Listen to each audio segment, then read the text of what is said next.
নমস্কাৰ, আপোনালোকক স্বাগতম জনাইছোঁ আজিৰ ভিডিঅ'টোলৈ। আজি আপোনালোকৰ বাবে লৈ আহিছোঁ এটা অতি গুৰুত্বপূৰ্ণ ভিডিঅ'। বিশেষকৈ এই ভিডিঅ'টোত আমি আপোনালোকক কেইবাটাও গুৰুত্বপূৰ্ণ ভাল খবৰ দিম।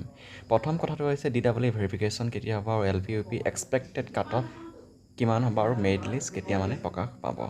হয়, ইতিমধ্যে যিসকল কেণ্ডিডেটে LP UPৰ যি ৰিক্ৰুইটমেণ্ট প্ৰচেছ সেই ৰিক্ৰুইটমেণ্ট প্ৰচেছত এপ্লাই কৰিছে তেওঁলোকৰ মনত যথেষ্টখিনি প্ৰশ্ন উত্থাপন হৈ আছে DEE ভেৰিফিকেশ্যন কেতিয়া হ'ব। হয়, অতি শীঘ্ৰেই DEE ভেৰিফিকেশ্যন হ'ব। সকলোখিনি কাম প্ৰায় সম্পূৰ্ণ হৈ গৈছে বুলি ইতিমধ্যে ৰণোজ পেগু ডাঙৰীয়াই সিদিনাখন সংবাদ মাধ্যমৰ আগত প্ৰকাশ কৰিছে। প্ৰথমতে যি মেৰিট লিষ্ট প্ৰকাশ পাব সেই মেৰিট লিষ্টৰ যি প্ৰচেছ সেই প্ৰচেছত প্ৰথমতে ডকুমেণ্ট ভেৰিফিকেশ্যন হ'ব, তাৰ পিছতহে মেৰিট লিষ্ট প্ৰকাশ পাব। মেৰিট লিষ্ট 3-4খন মাত্ৰহে প্ৰকাশ পাব।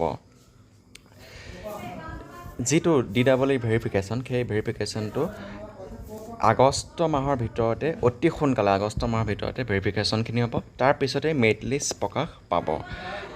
আৰু লগতে এটা ভাল খবৰ, NIOS DLED কৰা সকলৰ বাবে এটা ভাল খবৰ। ইতিমধ্যে আমাৰ সংসদত যি সদনত উত্থাপন কৰিছে গৌৰৱ গগৈয়ে, যোৰহাটৰ যি সাংসদ সেই সাংসদ গৌৰৱ গগৈ ডাঙৰীয়াই সদনত উত্থাপন কৰিছে যে NIOS DLED সকলৰ ন্যায় দিবলৈ ইতিমধ্যে প্ৰায় 12 লাখ কেণ্ডিডেটে NIOSত DLED কৰিছিলে, কিন্তু সেই DLEDটো ছুপ্ৰিম কোৰ্টে ইনভেলিড বুলি ঘোষণা কৰিছে। সেই প্ৰাৰ্থীসকলক ন্যায় দিবৰ বাবে গৌৰৱ গগৈ ডাঙৰীয়াই সদনত NIOS DLEDৰ যি অন্যায় হৈছে সেই কথাখিনি সদনত সুন্দৰকৈ উত্থাপন কৰিছে আৰু এই ক্ষেত্ৰত সঠিক কাম কাজ কৰিবলৈ ভাৰত চৰকাৰক বিশেষ পদক্ষেপ ল'বলৈ তেওঁ অনুৰোধ জনাইছে। আৰু সেয়েহে অসমতো ইতিমধ্যে NIOS DLEDৰ যি ৰিক্ৰুইটমেণ্ট প্ৰচেছত তেওঁলোকৰ ইনভেলিড হোৱাৰ যথেষ্টখিনি সম্ভাৱনা আছে। এইবাৰ তেওঁলোক ইনভেলিড হ'লেও কিন্তু পৰৱৰ্তী সময়ত তেওঁলোকে নিযুক্তি পোৱাৰ যথেষ্টখিনি সম্ভাৱনা আছে। যিহেতু তেওঁলোকে 18মহীয়া কৰ্চ কৰিছে, সেই 18মহীয়া কৰ্চটো প্ৰায় 2 বছৰ DLED কৰ্চৰ সমপৰ্যায় হ'ব আৰু সেইটো DLED আৰু তেওঁলোকেও যথেষ্টখিনি কষ্ট কৰি DLED কৰিছে। সেয়েহে NIOS DLED প্ৰাৰ্থীসকলে বেছি চিন্তা কৰিব লাগে, অতি শীঘ্ৰেই তেওঁলোকৰো ভাল খবৰ আহিব। এতিয়া কথা হ'ল DEE LP UPৰ এক্সপেক্টেড কাট অফ কিমানখিনি যোৱাৰ সম্ভাৱনা আছে। DEE LP UPৰ এক্সপেক্টেড কাট অফ 62 পৰ্যন্ত অহাৰ সম্ভাৱনা আছে জেনেৰেল কাষ্টৰ সকলৰ, আৰু OBCৰ ক্ষেত্ৰত 58 পৰ্যন্ত অহাৰ সম্ভাৱনা আছে, আৰু লগতে